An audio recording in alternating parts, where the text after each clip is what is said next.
J'ai attrapé le virus de l'écriture après avoir lu, bon, peut-être m'habitait-il déjà, mais un livre de Lapierre et Collins, le cinquième cavalier, et je m'étais demandé comment défaire ou ébranler un État avec quelque chose de beaucoup plus simple qu'une bombe atomique au centre d'une capitale. Et donc j'ai trouvé un personnage qui s'appelle Gaspard et qui fout quasiment en l'air la République. Et c'est le thème porteur, l'idée centrale de l'orchestre solitaire. Voilà, et donc je suis venu à l'écriture, donc l'idée est venue brutalement, et le livre a été écrit, bouclé, édité en 9 mois. C'était magique. Et quand j'ai signé mon contrat d'édition, j'avais un sourire jusqu'aux oreilles. Mon éditeur a regardé quelqu'un à côté, il a dit la souffrance commence. Particulièrement apte à intervenir sur des situations de crise de type politique ou de la haute fonction publique. Alors j'ai mis du temps à cerner, avoir l'idée de ce personnage, à le mettre en place. C'est très compliqué parce que je souhaite que ce soit un personnage récurrent. Lui et un autre personnage qui lui a plus la casquette police judiciaire qui est un commissaire à la classique. C'est un livre d'aventure qui se passe dans le décor politique, comme autrefois on organisait des grandes histoires, des aventures, des suspens, des pièces de théâtre, des pièces d'opéra dans le Palais des Rois. Donc aujourd'hui, on a cet espace avec ces cordes de musique romanesque qui sont nos allées du pouvoir, et donc les personnages effectivement déambulent dans cet univers-là. Le tibétain, c'était un autre univers, c'était le sport de haut niveau, donc c'était vraiment autre chose. Je me suis toujours consacré en fait au roman, parce qu'après l'orchestre solitaire, j'ai écrit Partition Staline. C'est un roman de tiroir, c'est le roman qu'on écrit toute sa vie.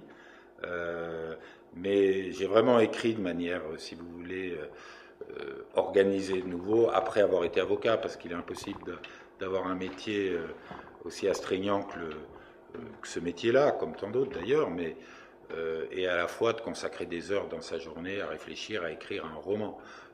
C'était quasiment impossible. Certaines personnes y arrivent, mais bon, sont très rares. Moi, je ne portais pas vraiment la robe, je portais plutôt des dossiers un peu lourds. On peut faire les deux quand on porte la robe, on peut très bien avoir de très lourds dossiers, mais moi, c'était en droit des affaires. Donc ça m'a plus à enseigner une certaine rigueur,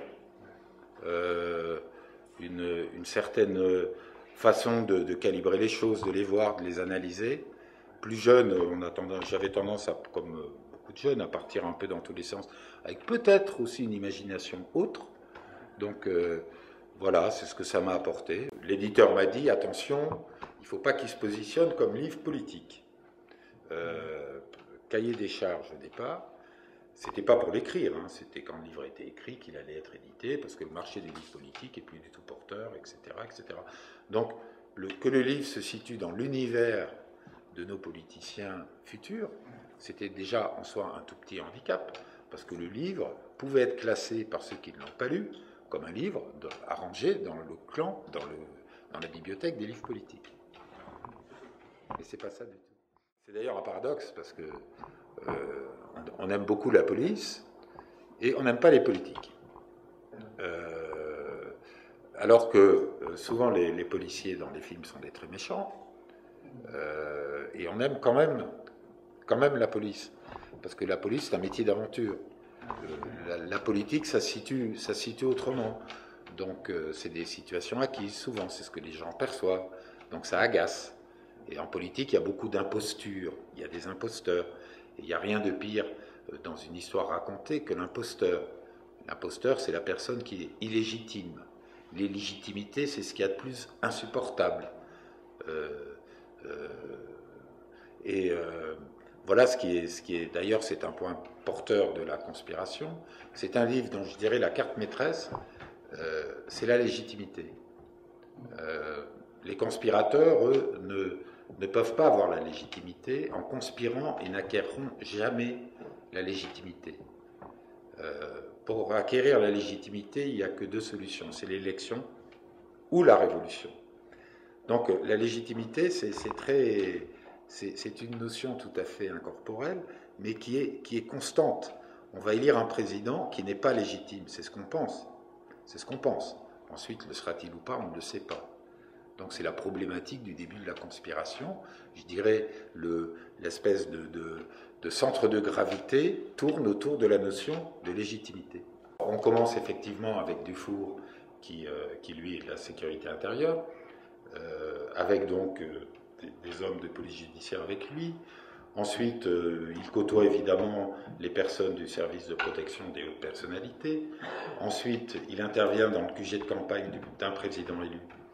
Et donc, il y a toutes ces personnes qui vont rentrer donc, à l'Élysée, qui sont en stade de recrutement, en préparation.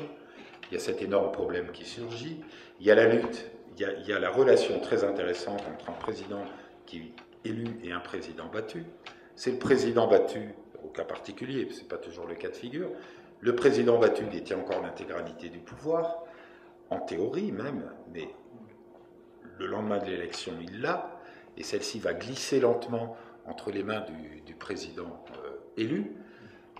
Encore que c'est le président battu qui tient vraiment la réalité du pouvoir jusqu'à la passation des pouvoirs, et c'est à ce moment-là que se passe qu'on découvre quelque chose d'important qui lance le roman La Conspiration.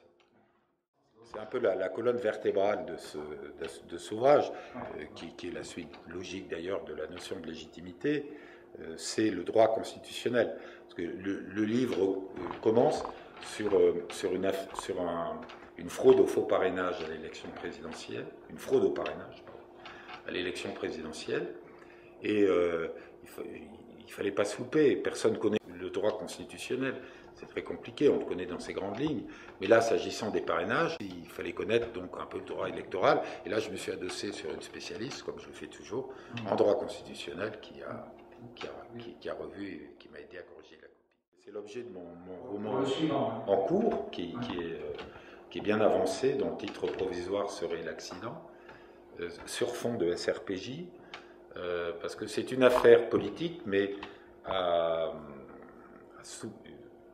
y a une affaire criminelle associée à l'affaire politique, et ça se passe ici à Montpellier, ça concerne le Conseil général, et une grosse partie du livre se passe au SRPJ.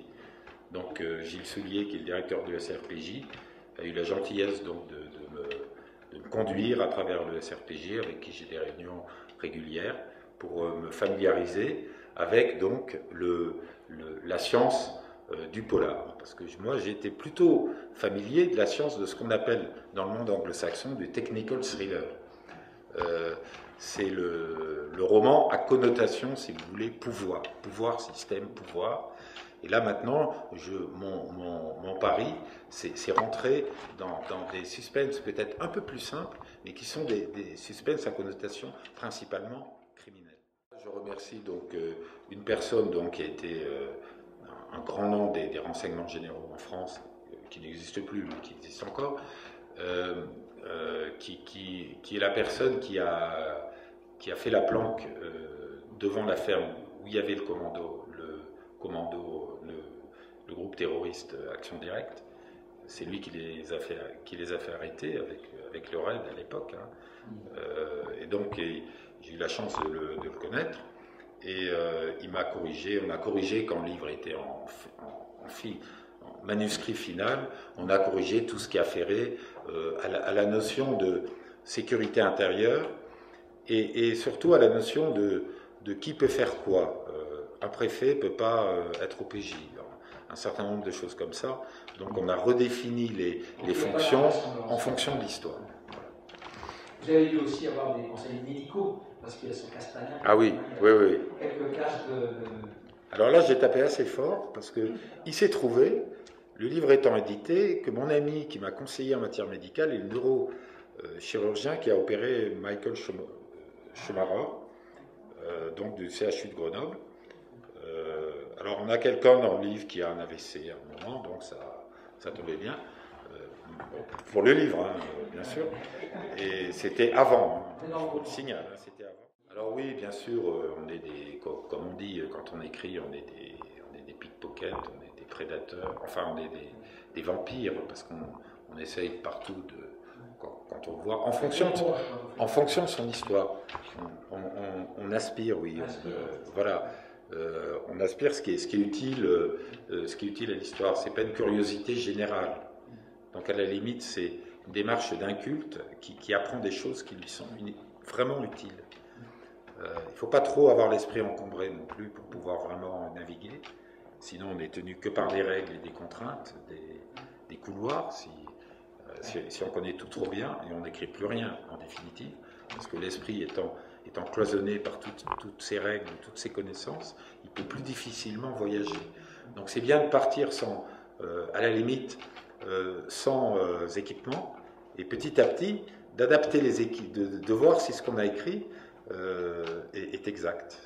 Ne contradit pas des grands principes, des choses importantes qui feraient frémir un professionnel du secteur dont il est question dans cette partie du roman. Quand on est dans une ville qu'on connaît, c'est d'écrire autour de chez soi, parce que là on a ses repères, on n'a pas cherché, on n'a pas inventé, on n'a qu'à produire des sensations, des impressions, surtout quand c'est des circulations suivies, des filatures, tout ça, c'est beaucoup mieux. Il vaut mieux visualiser que regarder une carte ou l'ordinateur. On ne peut pas ne pas aimer Maigret. Si vous demandez à un réalisateur de polar en film s'il aime Colombo, il y en a peu qui vous diront non. Maigret, c'est un livre de chevet parce que, d'ailleurs, je suis très heureux que Simenon sorte enfin à la Pléiade. Il a écrit 150 romans noirs, 90 Maigret. Mais les Maigret, c'est une leçon d'écriture. Il fait tout sentir en 3 mots. C'est dans la simplicité, c'est fluide, c'est fort. C'est très bien. J'écris le roman sans me déplacer en général, et je me déplace quand le roman est en pré-édition, sur les dernières corrections de manuscrits, pour justement finaliser le livre. Alors le tibétain, je suis allé au Tibet avec Tenzin Punchal qui a écrit Le Moine Rebelle, avec qui j'avais revu les dialogues.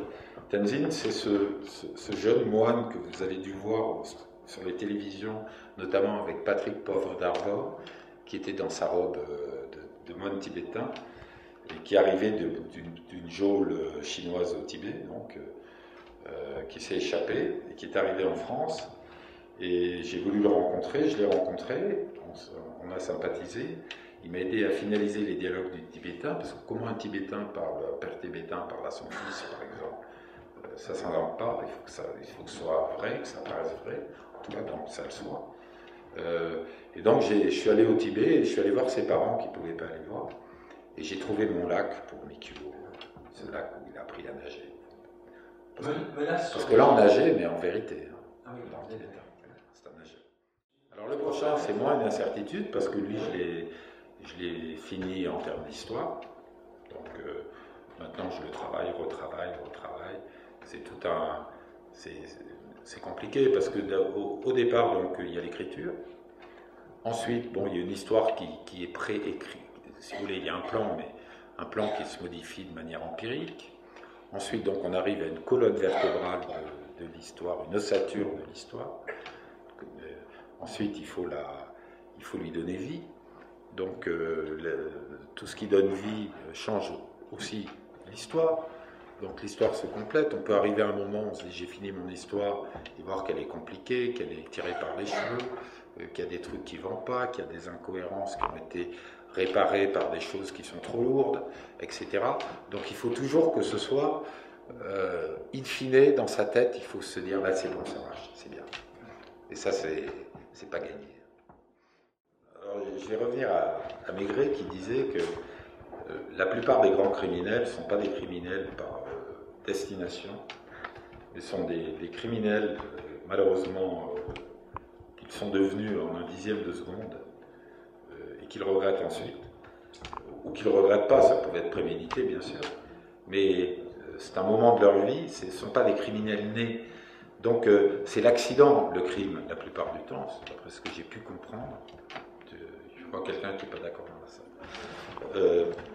Et sur la réponse, est-ce que vous avez dit si vous avez rencontré des malfrats? Alors des malfrats, je pense qu'on en rencontre tous les jours. Après, qui sont les malfrats? Ils portent pas de, ils n'ont pas la fonction de malfrats, donc c'est difficile de les approcher. Dans leur cas solitaire, je peux vous le dire, parce que le criminel a la Légion d'honneur, il a 65 ans. C'est pourquoi personne ne pense que c'est lui dans la rue. Il est en costume 3 pièces, c'était en 86. Donc personne ne pense que c'est lui. Donc j'aime bien le criminel accidentel qui paraît être, qui apparaît pas comme étant un criminel. Sinon on peut écrire sur la mafia, effectivement. L'idée première, c'est le « et si ». Donc je m'étais demandé, et si le président élu, un jour, ne pouvait pas être candidat? S'il s'avère qu'on a élu un homme dont la candidature devait être entachée de nullité. Voilà, donc c'est quelqu'un qui a moins de 500 parrains, en fait, et qui s'avère en avoir plus. Que se passe-t-il? Alors, la probabilité existe. C'est certain, c'est possible. La probabilité, c'est dans le domaine du possible. La probabilité est évidemment extrêmement faible, si ce n'est nulle. Cependant, en 2002, je crois qu'on a eu une élection présidentielle, on a failli avoir, on a eu au deuxième tour, un candidat qui avait très peu de parrainage. La démarche d'écrire, c'est une démarche à risque complète. On n'est pas sûr du résultat, le résultat n'est pas acquis. Les chances, quand on les regarde objectivement, sont très minimes. Au début, on peut aimer ce qu'on écrit, aimer lire aux autres, mais cette envie passe très vite. Elle est submergée par la masse, par le flot, par le volume. Et un bon écrit ne se juge pas sur quelques paragraphes, sur quelques pages, mais sur l'ensemble. Donc le doute, il existe. Hein. Vous pouvez très bien aimer ce que vous avez écrit, et quelqu'un peut vous dire ça ne vaut rien. Vous prenez du recul, vous dites effectivement il y a un problème. Donc le doute est omniprésent. J'ai un format de livre qui est gros, qui fait dans les 400 pages. Là, je vais, avec mes personnages récurrents maintenant, essayer, je vais faire un livre de 250 pages, donc qui est l'accident, qui s'écrit vite, qui s'écrit, j'espère, bien. Ensuite, en faire un autre. La fréquence, c'est très compliqué, parce qu'une histoire est bonne ou elle n'est pas bonne. Et moi, ça m'est arrivé d'écrire 300 pages, les relire et me dire, ça va pas. Pourquoi? Je sais pas. Pourquoi ça va pas? J'ai pas le fil rouge, il manque quelque chose. Qu'est-ce qui manque? Un jour, Robert Laffont a dit à un écrivain, il manque, c'est très bien, je vais le prendre, mais il manque quelque chose. Le gars est revenu le voir en 25 ans, 15 fois. Il lui a dit, c'est très bien, c'est réussi, mais il manque. C'est pas ça, il manque quelque chose. Toute sa vie, il va chercher effectivement ce qui manquait. Bon, c'est un amusement, mais voilà, c'est une incertitude. Donc, grand patron de la sécurité publique de l'Hérault pendant je crois, quasi décennie, ou si ce n'est plus, grosse carrière dans la police, et qui m'a introduit auprès effectivement du SRPJ de Montpellier, avec qui on fait un travail important, parce que j'ai énormément de choses à apprendre. Donc, c'est un métier très technique, c'est un métier très discipliné, c'est un métier où les responsabilités sont spécifiques. Il ne faut pas se tromper. En même temps, il faut amener, si vous voulez, le plaisir de lire, il faut amener le rêve, il faut amener aussi l'amusement, il faut amener tout ça confondu. Donc il faut être à la fois et puis il faut trouver dans cet organigramme complexe qui est l'appareil policier, qui est une dynamique en soi. Et il faut trouver cette dynamique. Parce que tout cet appareil policier est une dynamique phénoménale. Donc, dans le poids, il y a la dynamique, vous voyez. Dans la division des genres, il y a une fonctionnalité qui est incroyable. Donc, voilà, donc, tout ça, c'est passionnant. C'est un domaine d'investigation qui est très riche. Au début, l'histoire est simple, et puis il s'avère que l'histoire devient de plus en plus se nourrit. Donc, l'intrigue se nourrit, et à des moments, on se demande qui est responsable. Est-ce que celui qu'on croyait être le méchant est le méchant? Est-ce que c'est pas en fait le gentil? Est-ce qu'il n'y a pas pire que lui derrière tout ça? Donc on se pose plein de questions. Donc ça, c'est venu de manière empirique, en construisant l'histoire. Et ensuite, ça a été, dans mon travail final, ça a été resimplifié pour que ce soit le plus simple possible, pour que les transitions viennent naturellement, que le lecteur soit surpris quand même.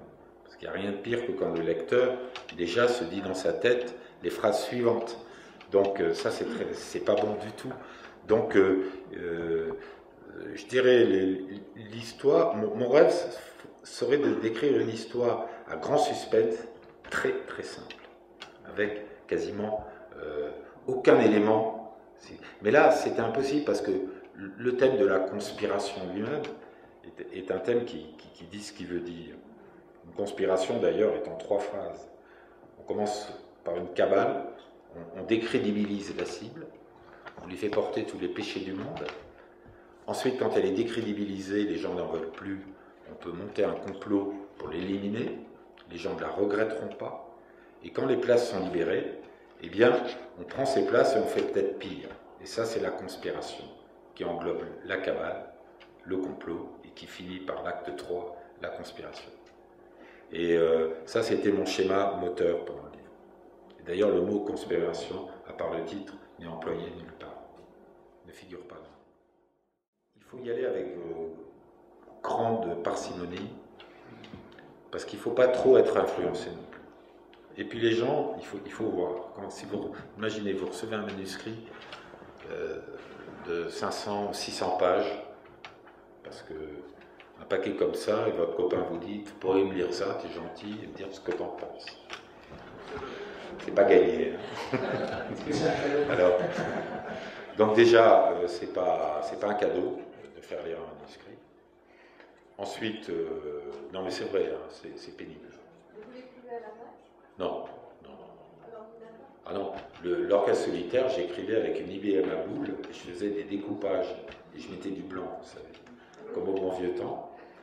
J'ai connu les premières disquettes, c'était des disquettes pour machine Hermès bleues, il y avait 52 disquettes. Ensuite, et après, enfin, il y a Word, et ça a changé la face des choses.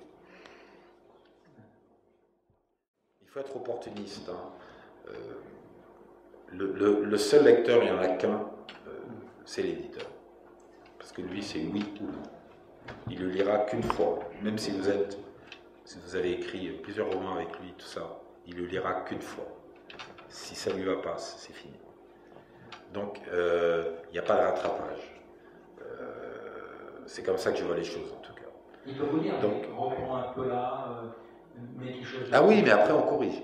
Mais si vous voulez, il va dire oui, et on va, pas oui, mais oui, et on va faire des corrections. Mais si c'est, et à côté de ça, il y a un non possible. Donc il n'y a pas de non, mais peut-être qu'on pourrait quand même. Ça n'existe pas en édition. Dans l'orchestre solitaire, on m'a dit le président Périgou, c'est évidemment François Mitterrand. Moi, je pensais plutôt à Pompidou. Non, il faut vraiment le créer. Sinon, on se limite. Quand on crée quelqu'un, on a beaucoup plus de... Et puis si vous voulez, quand on décrit un visage, tout ça, on a beaucoup plus d'images qui nous viennent dans nos rêves que à décrire l'existant. Et l'existant, autant si vous décrivez un paysage que vous voulez être exact, avoir de belles images, c'est très bien, c'est très dur, il faut le faire. Mais aller décrire quelqu'un sans dire que c'est lui, ou s'inspirer de quelqu'un, alors on peut s'inspirer de la sensation qu'a procuré quelqu'un, ça c'est autre chose. Alors, ça touche le conseil général quand même, parce que mon Jacques Dufour, lui, il est toujours dans les mêmes sphères. Et s'il se déplace à Montpellier, c'est qu'il y a une raison. S'il prend ça en association avec le SRPJ. Donc, pour répondre à votre question, oui, c'est un coup de gouvernail, et le suivant auquel on réfléchit déjà serait une histoire vraiment là qui serait une histoire de kidnapping. En fait, je vous dis pas de qui, mais de quelqu'un de très important.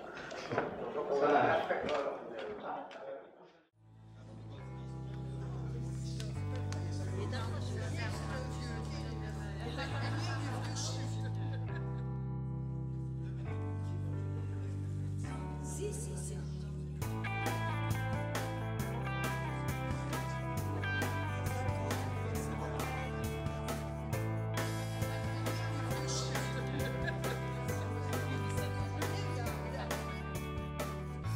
Celui que j'ai acheté à signer. Il n'y a pas de raison. Ça vous dérange pas de le dédicacer à ma fille, elle s'appelle Véro. Il est très bien.